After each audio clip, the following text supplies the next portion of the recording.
One of my phone. Here. There's so many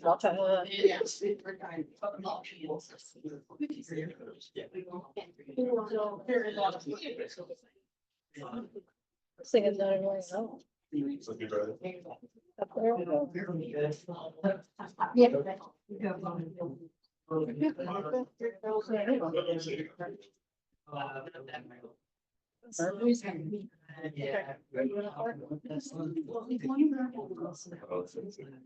You ready?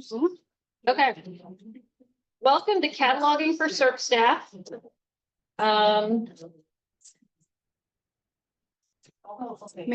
Maybe. There we go. All right. I'm Liz, Muppet Liz.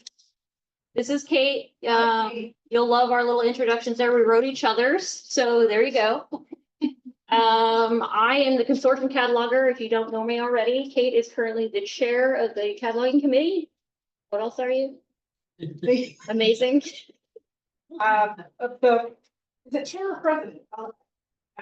I would be the incoming chair. Yeah, I'm an incoming chair now. So. I'm a cataloger. That's what I am. All right, this is your note. Okay, I wanted to let you Circ people know that we understand that cataloging is weird and crazy and sounds scary and stuff. So we're aware that there are more Circ people that don't know cataloging. You guys wear so many hats at your libraries that there's often cataloging people that do Circ, but there's not necessarily always Circ people that do cataloging. So we understand, we just want to say that you guys are amazing for all hats you wear, and hope that this helps a little. We acknowledge you. We do not gatekeep cataloging. So if you have cataloging questions, always ask. Okay, so let's talk about Mark. So Mark has been around since the 1960s and was developed by our patron saint right here, Henrietta Abram. She worked at the Library of Congress.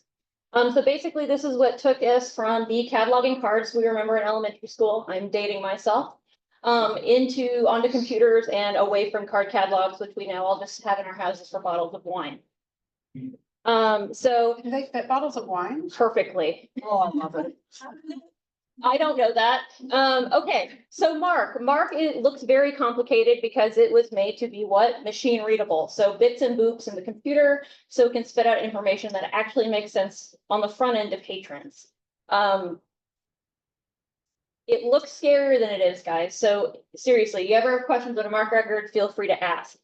Mark records in general are made up of a couple things. We're going to say it's a leader, directory, and the burial fields. Basically, sections. It's made up of sections. As Circ people, you see the output. So you will see when you're looking in the OPAC or talking to a patron, it will say title, and the title will be there. On our end, we have our Mark fields. So we see the numbers. All these numbers mean something. So for example, a 245 is to us, that's the title field. So when we're talking to another cataloger, I may not see Kate, the title, will say, hey, the 245. Okay. But it translates to things you see on the outside, which means something to you. Just know that all these little things mean something and can translate on the OPAC side as messed up in some way. So if something doesn't look right, somewhere in the Mark record, something is messed up. It's a field, it's a subfield, it's something. Okay.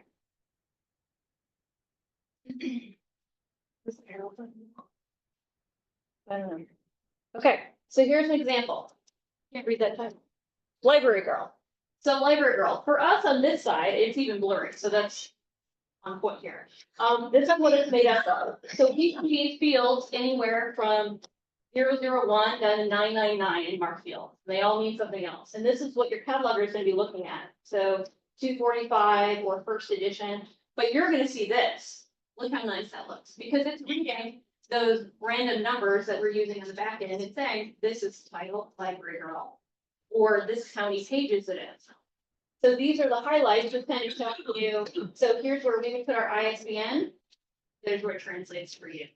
So it's kind of translating it for you is what the ILS does. Just a little pro tip here. Your cataloger, or you might have heard, I need a TCN of that item. And say you're in the OPAC, you're not in the staff side, or, you know, you can see that TCN in a couple of key places. So for us, the TCN is right here. The TCN is the title control number. That means, I like the way Liz described it a little bit ago. It was, it's the record book security number. That's, you know, it's for that record only. It's right here in the 001, but for you guys, when you see it, if you're in the staff side, it's right here in the tab. It's that number that's in the tab. If you're on the OPAC, it's within the web address here. It's that number that's in there. So wherever you are, either side, if your cataloger or whomever says, I need a TCN, that's where you can find it. But always, if you're on the staff side, you can go into Mark View and see the whole record. Oh, they do work. Okay, so we have some common questions about Mark. So question 1, why isn't this book coming up in a series? Question 2, how can I find ... fill in the blank? Why are there so many records for this title? And why are subject headings so dang weird? So why isn't this book showing up in the series when we search? Okay. Okay, so series statements can be really helpful for patrons. You know, you've got a patron from you, they want the 5th book in this such and such series, you know. I don't want to get too catalog-y, but a lot of what we do is mandated by the Library of Congress. We have specific rules that we have to cover. Series, they're not covered by Library of Congress anymore. So the library world, cataloger world kind of crowdsources this information. So it might not actually be in the mark record where it's supposed to be. So 2 things. You can, you know, help your patron in front of you, and I'm going to show you a better way to do that perhaps while they're standing in front of you.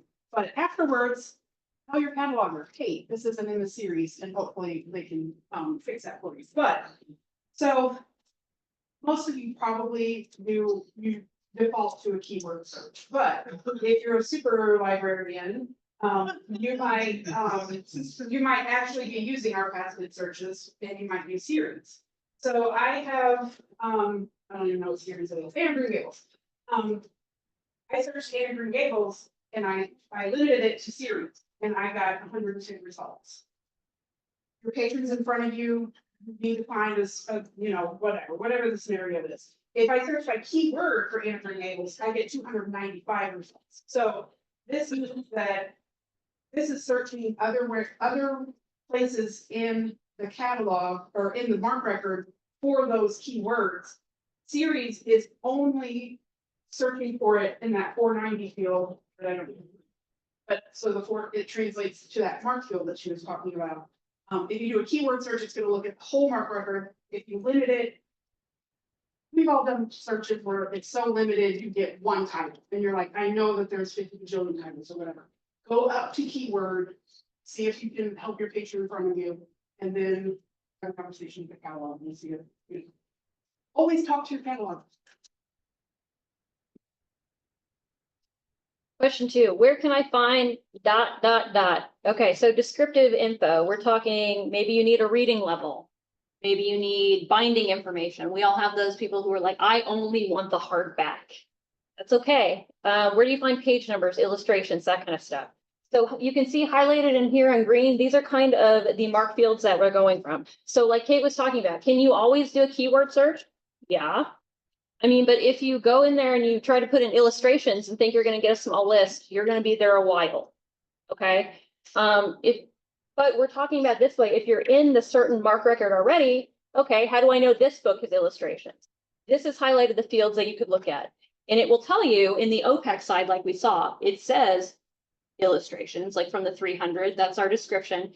But here it's highlighting, just telling you where it is. So it's really, you're really depending on looking at certain mark fields or how it's being translated to you into the OPAC side. So things like binding information, page number, size, illustrations, that's all coming from your 300 field. That's the description of the specific book that is that mark record. So if you want to know if it's how many pages, it's the one with 267 pages, that's where you go to look for that. Now, if you're looking for, I just noticed you said, I'll take a vowel, please. I will take a vowel, please, Pat, for reading level. So how do you find a reading level for a book? Well, those, I mean, you could keyword search that too. There's also, of course, a drop down to find your reading level. Anything to add? Anything to add? Yeah, I will say about reading level. It's more often than not gonna be in the market. I'm just gonna tell you that. It's not something that catalogers, if it's not already in the MARC record, we're not going out to find it. You can only get that information generally from the publisher. We are not going out for every book we catalog and looking for AR numbers or Lexile numbers or anything like that. If you have a series that your summer reading program is doing and you really want that, you know, that information to be easily searchable, maybe again, talk to your cataloger, but you're not going to have the great results you hope you're going to have with these reading level searches. That's just the facts, ma'am. That's not to say you won't have maybe like an age range or something listed in the book. A lot of times on kids' books, those are listed on the item. And a good cataloger will go, oh, hey, this says ages from 3 to 6 and put that in there for you. But reading level is not generally like that. It is not assigned, I don't know, well by all publishers in the same way. And I put reading level in here because a lot of libraries maybe in the future are going to go to Aspen. And that is a discovery layer that puts all of your resources together, your physical and your electronic resources. And one of the faceted searches for in Aspen is for reading level. So Aspen has a lot of really cool faceted searching, and that's one of them. So I just wanted you to be aware that you might get Aspen and you're excited and you're saying, oh, I can limit it by this. It's not going to be as great as you think, sorry. Okay, so Question 3, why are there so many records for this title? Well, I do want to highlight the last answer I have here. The most common, there shouldn't be that many. We are in a shared catalog with 70, almost 80 libraries. That means we have at least 80 catalogers. We're probably upwards of over 100. Yes. So you find a title that looks like this, you know, I tell the staff at all of my branches, if you see the same title over and over and over, tell me and I need to fix it. But there are very much literate, there are legitimate reasons why there are different bid records. So for Handmaid's Tale, for instance, this one is Spanish. This one is large print and 486 pages. I don't know, that looks awful. This one is the book, and it is 1 volume uncaged. So this is the graphic novel. This one is large print, but wait, that one's large print. This one has 528 pages. This one has 486. Like I said, I can't do that very often. So we do have rules about when we can merge records, catalogers do. And it can be plus or minus 10 pages, and it can be plus or minus 3 centimeters. So the page difference is too much for these two large prints to be merged together. You might think, that's stupid, but those we are literally following the Library of Congress rules. We can't just put everything together. So this one has more pages and this one doesn't have enough, so they can be merged. This one, again, is regular print. And this one's regular print, but this one's the graphic novel and this one's not. And the page difference for these is too much, the difference is too much. So all 6 of these, this is all legitimate. These should all be on separate records. None of these can be or will be merged. so besides looking at the Handmaid's Tale and finding, you know, the series and the audiobook and the book where you have different formats, this is just an example of all the different books that you can get. Now, another plug for Aspen. If you have Aspen and you search for this, it groups your search for you and puts it very nicely. Plug for Aspen. So you have to think like, one of these on here has like at the beginning XXXIII before the book even starts. So like if it has things that are like a new introduction by the author or new illustrations or colored illustrations, all of those are different things where to catalog librarians, that's a different record. That is different. The item, the format is different, gets a new record. We focus on content. A new forward makes the content different. A new illustrator makes the content different. We can't put those together. And like Liz said, these are just books. If I had put this to everything, audiobooks cannot be on the same bib record as a book. The movies cannot be put on the same bib record. But like Liz just said, if you get Aspen at some point, all of those things will come up in a search together. And if you're getting really gross, you can have movies with different subtitles. They also cannot go on the same record if the subtitles do not match.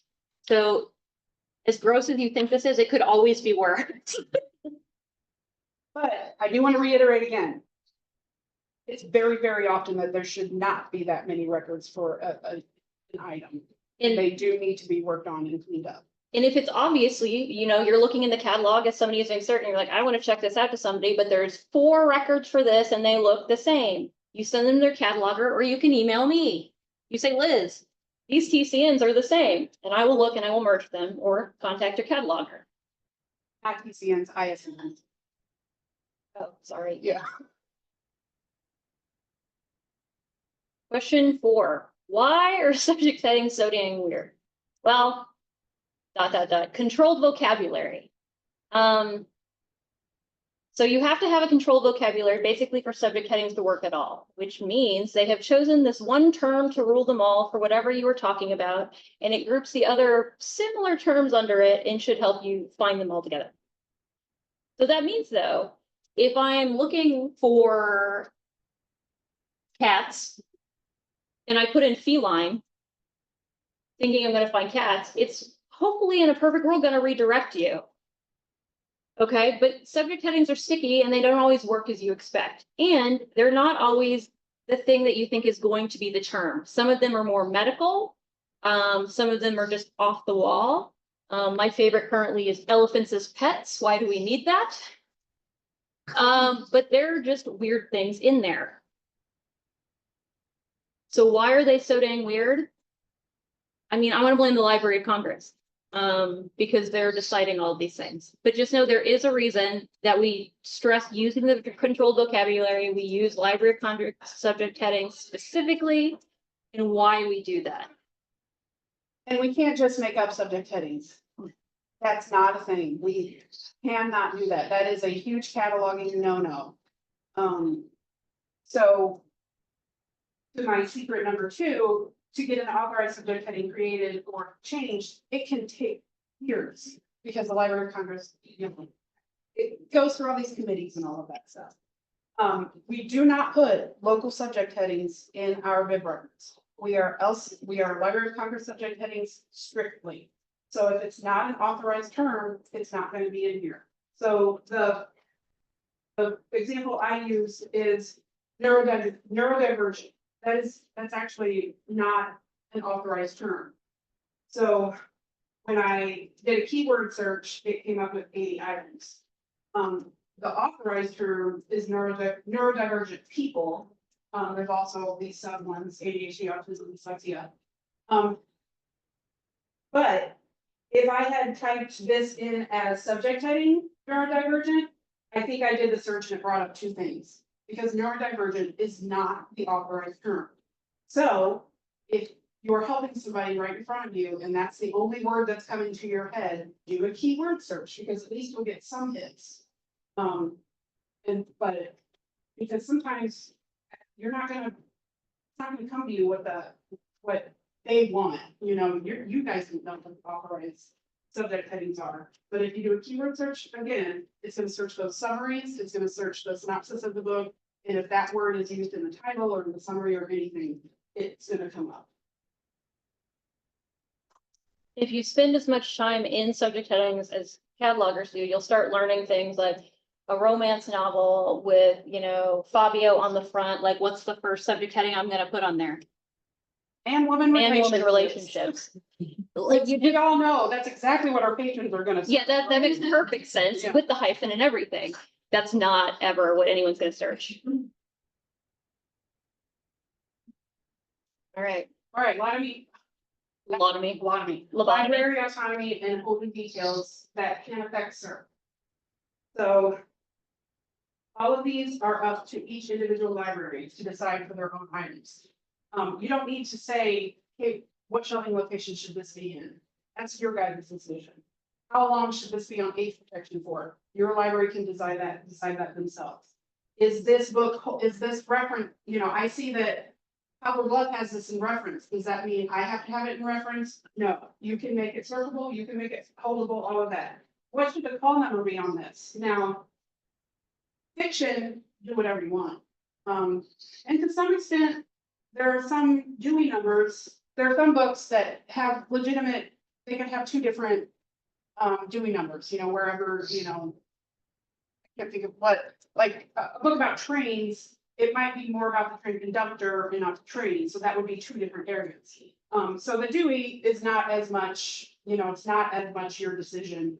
But for fiction call numbers, you do whatever you want. If you don't have a mystery genre at your library, don't put it in, you don't have to put it in mystery just because some other library does have a mystery section.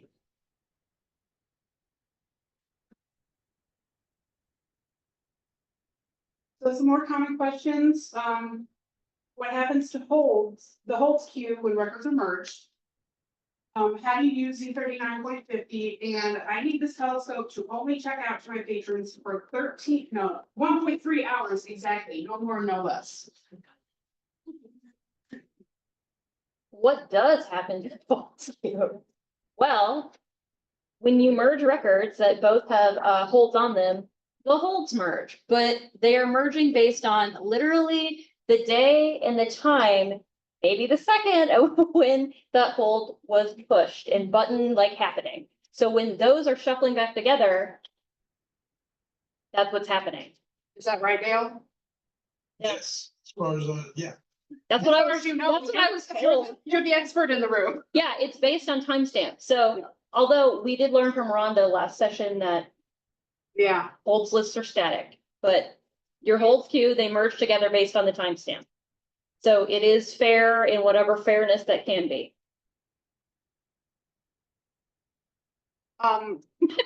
So in the Circ meeting, Rhonda had asked people to, give us questions, what you want catalogers to talk about in this session. And someone said, how do you use Z39.50? The answer is you don't. You don't. Circ people don't. Circ people don't. You do have to be an advanced, you have to have the advanced certification, cataloging certification to bring records into Missouri Evergreen. Now, that's not to say that you're not a Circ person and a cataloging person. However, if you are, if your permission level is circulators or your permission level is baby cat, you do not have the authority, the permissions, what have you, to use Z39.50. Some of you might be saying, what the heck is Z39.50? It's need to know only, but since we don't gatekeep, basically it's an entity, it's a thing that lets us pull in mark records from other places. So we could have all sorts of choices on our list where we're kind of borrowing them from, and we do. So like St. Louis County Public is on there, San Francisco, and it's basically this utility that's showing you their mark record. Hey, look at they have this in their catalog, and saying, oh, we're gonna borrow that and use it in our catalog also. And then it, oop, over into our catalog also, so that we can edit that mark record and use it. So we're not reinventing the wheel. Someone has already cataloged that book. So we're gonna grab that bib record and we're gonna bring it in, but we're gonna make it Missouri Evergreen. It's gonna follow all of our rules. So it does need to get edited, but. Okay, sorry. Any questions so far? We've just been racing right along. We left a lot of time for questions. at the end, Okay, too, so. all right. Question 3, I need this telescope to check out for only 1.3 hours exactly, no more and no less. So the length of a checkout period, who that checkout is limited to what fines they accumulate, grace period fines, all of these Circ things. They're circulation policies for your items. That is not something that catalogers, that's not a cataloging thing. In the mark record, it's not, there's nothing in the mark record telling it that this is a book that serves for only 3 weeks, or it doesn't have any of those, attributes in it to tell it that. But this is a great segue into what we cannot help you do. I cannot help you make those Circ policies. Dale is my Circ policy person. I muddle through and make my library Circ policies, but they are big and scary. I'm not kidding you. They are so complicated. I probably make them unnecessarily complicated. I don't know, but there's a lot of stuff to do. If you email, that's not to say someone in your library doesn't know how to do it, but I'm not gonna help you do it. Rhonda is not gonna help you do it. Liz is not gonna help you do it. These are the things that you should be asking Equinox to help you do. These are big policies that affect all of your items. So the fact that your book, your usual checkout time is 3 weeks and they get 2 renewals and that doesn't get fined. That in and of itself is circulation policy that Equinox has written for you or was brought over or whatever, you know. You can get that specific. I only want that telescope to go to a patron for 1.3 hours. You can get that specific. At least by the hour. I don't know about the 0.3 part. And if you want to do that, if you want, Equinox can help you do that. They can help you make normal Circ policies too, not weird. Same goes for editing and creating whole policies. They are very similar to circulation policies. They're big and scary and hard, and ask someone who does it day in and day out and knows exactly what they're doing. Instead of someone like me who is like, I think this might work. The way I make Circ policies is I make it, I don't make it active. I email Dale and say, am I crazy? Is this gonna work? And he's like, half the time he's like, you are crazy, this is not gonna work. The other half, he says, hey, Good job. you did it. Virtual cooking. Now these two, there's especially this caveat really does apply to these two. Editing and creating custom reports and changing your permissions. These are things that you need to talk to people at your library district about. You might have a reports guru in your library district that can help you do custom reports. If you don't, Liz might help you. By time, I'm happy to help make a report. But Equinox is always there. They make custom reports for our libraries all the time. They've had to make reports for me, so don't act, I'm not gonna act like I know everything and I can make all of my own all the time. No, sometimes they're even too complicated for me to figure out. Do keep in mind, like Galen said this morning in the opening ceremony, yes. Your library only has 3 contacts. So you yourself might not be authorized to put in a help desk ticket. So be sure you know who your authorized people are in your library district and they can put in that help desk ticket with Equinox. And then changing your permissions, Liz. I do change your cataloging permissions. If I know your cataloger or your director approaches me and they ask, actually, Equinox has gotten away from touching cataloging permissions because of the permission project. But for circulation people, we're not gonna change your permissions without. No. I don't know if you're a Circ admin. I don't really know what that means, honestly. Like, okay. If you're a cataloger, sure. You do that, you wear that other hat. Circulation, no.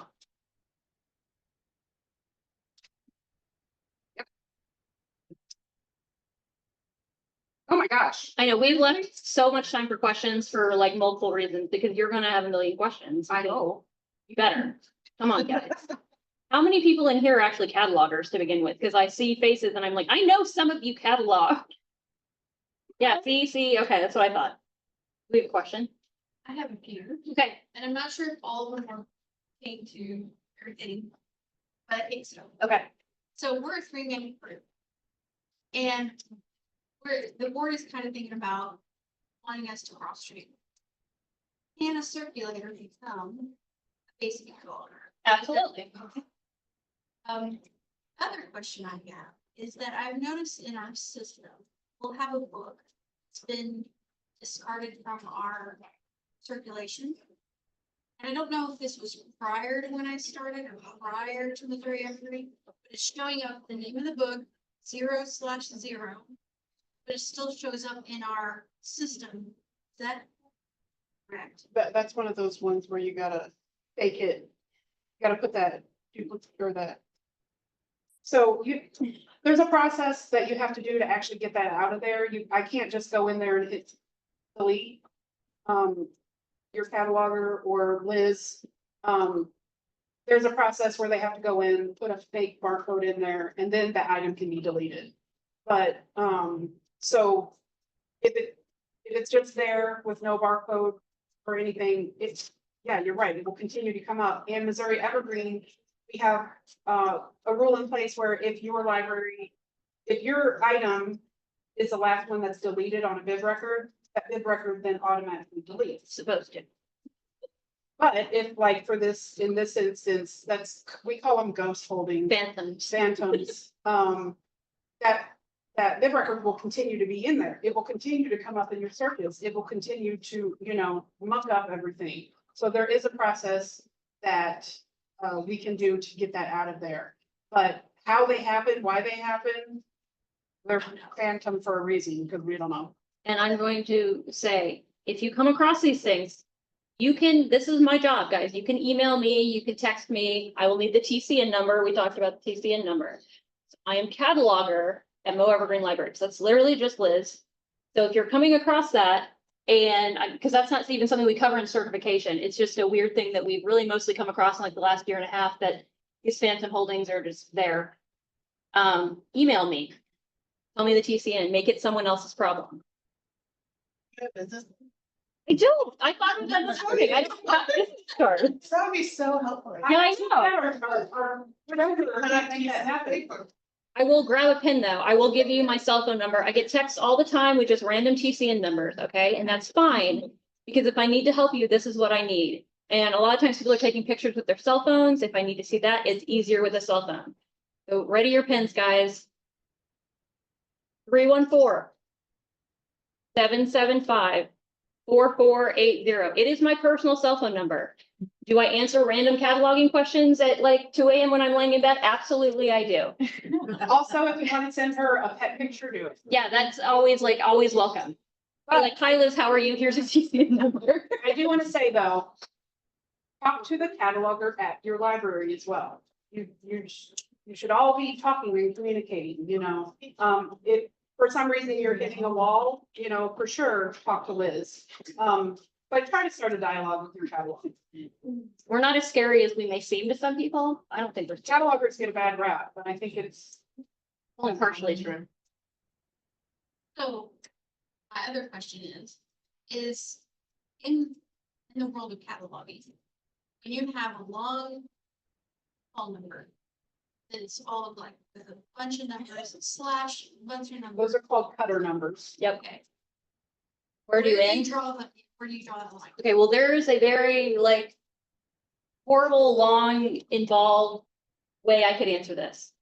But also I will just say library autonomy. So when you're making a call number, there are certain places when you're in the Dewey tables that you want to necessarily cut it. Does that mean anything to anyone but me? No, probably not. So at your library, I would say you just come up with a policy and say, we only go for whatever past the decimal, and then whatever is after that. That my Didn't library, our exist. policy is we cut her at 4. I would highly urge you to not cut her less than 2. No. These numbers mean something. Yes. And you guys that pull holds and, shelf things, what these numbers do. They are funneling these things into tighter and tighter subjects. So if you get too broad and you just have a dinosaur subject heading, but this book is about the Tyrannosaurus Rex specifically, you have done a disservice to your patron perhaps by cuttering too widely. You want to at least please have 2.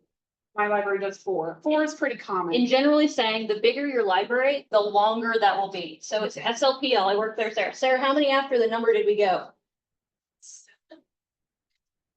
It was 9. And then after 9, we were like, we're gonna have to cut this off because it literally ran off the label. That was literally the only reason. The collection was so large, they wanted to put these things in, but everybody has to have a cutoff point. So if you're bigger, you may want to go 5. But if you're smaller, I mean, 4 is a good number. That was a great question. Thank you. And I have one last question. I loved it. I was kicking around the idea of putting like AR level numbers on the front of our JE books, but I'm not sure what is out there in technology. Is that a necessary thing to do? Or am I wasting my time? Is something gonna come in that's gonna take over that?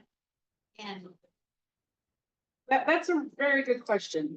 That at any time, keep in mind, guys, we are a shared catalog. Like we said, we have over 100 catalogers in our library system. At any point, I could put an hour into this MARC record and it could look pristine. And then someone can come behind me and overlay that record to something else.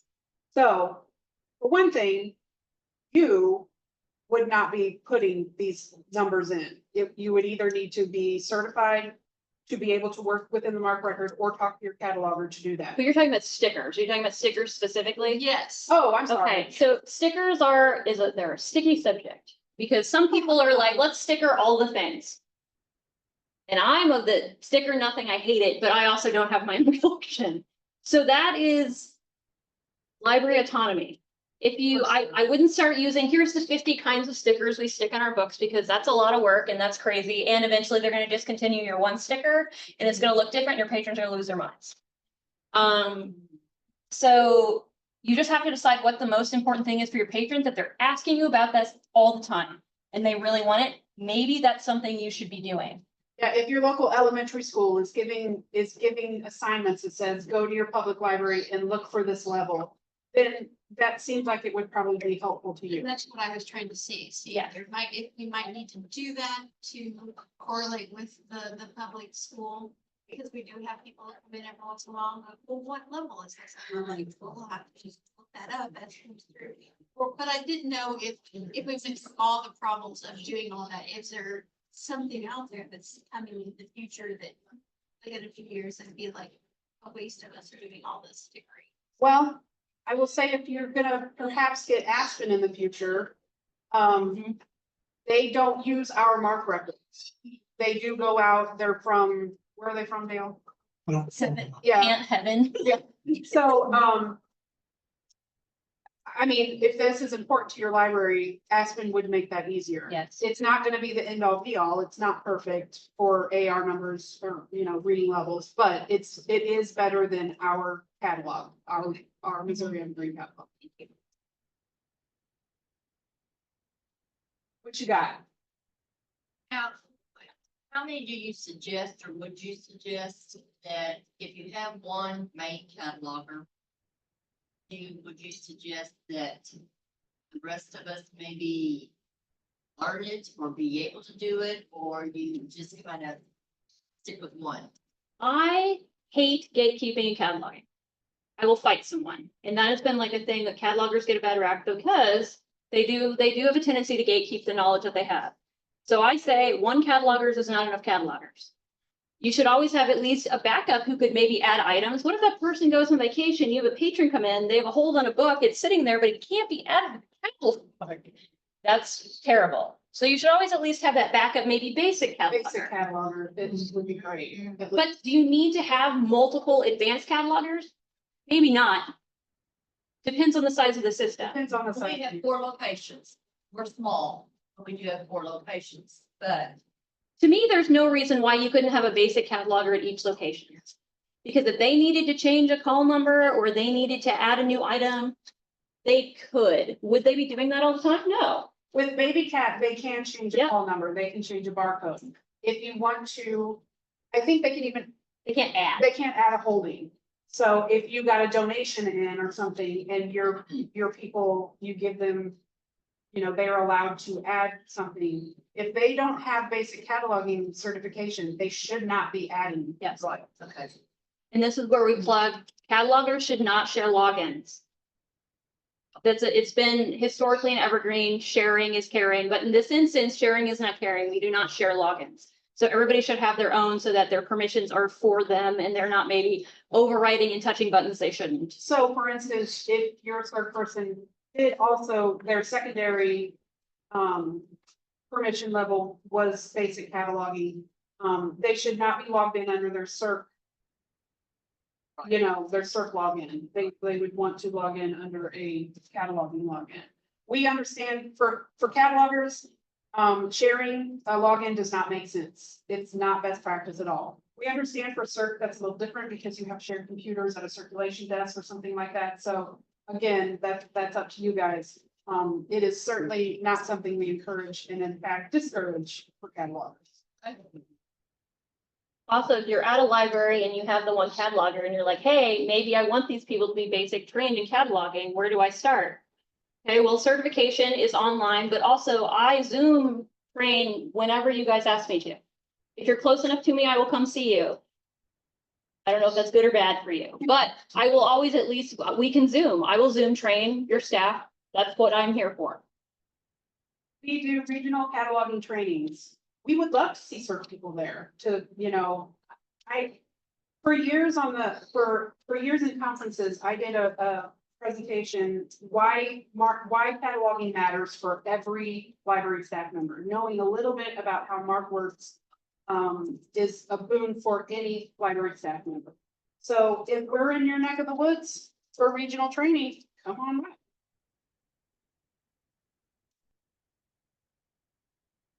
Sarah, you have a question? You know you do. Okay. Anybody else? Wah, wah. Okay. If you've taken nothing from this, you can always contact us, Kate and I, and the CAT committee at Cat Help. I am cataloger, and I gave you my phone number. So like, if you have questions, talk to your cataloger at your library. If you still have questions and they can't explain it to you, contact us. We are happy to help. It does not just apply to the people who catalog in your library. We're happy to help anybody in the library understand. It's my understanding that there are new snacks downstairs. So go for it. Fine. I don't know what kind. Oh. I just know that after this session, there's a break. I use snacks. I was afraid this was going to get